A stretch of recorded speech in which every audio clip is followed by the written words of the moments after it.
Fletët e votimit për diasporën kanë bërritur tashmë në Shqipëri,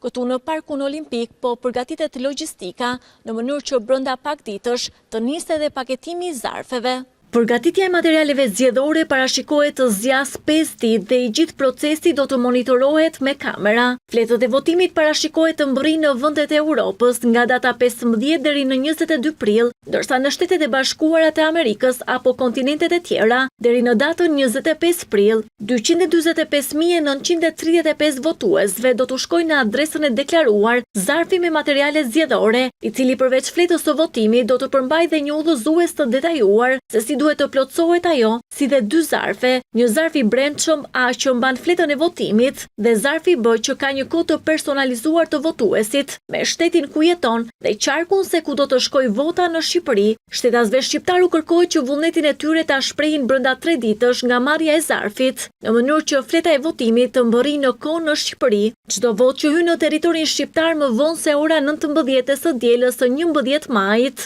nuk do të numërohet. Pasi vota të kthehet në Shqipëri, gjithë procesi i numërimit do të bëhet në Parkun Olimpik, ku do të ngrihen 7 komisione administrimi dhe numërimi të votave nga jashtë dhe 37 grupe numërimi. I gjithë procesi i votimit nga jashtë pritet me interes, jo vetëm për shkak të numrit të lartë të emigrantëve të regjistruar, ku kryeson Italia dhe Greqia, por edhe për të parë verdiktin e diasporës për drejtimin e Shqipërisë për 4 vitet e ardhshme. Referuar të dhënave të deritanishme, peshën më të madhe vota e diasporës do ta ketë në qarkun e Tiranës, e ndjekur nga Fieri dhe Durrësi.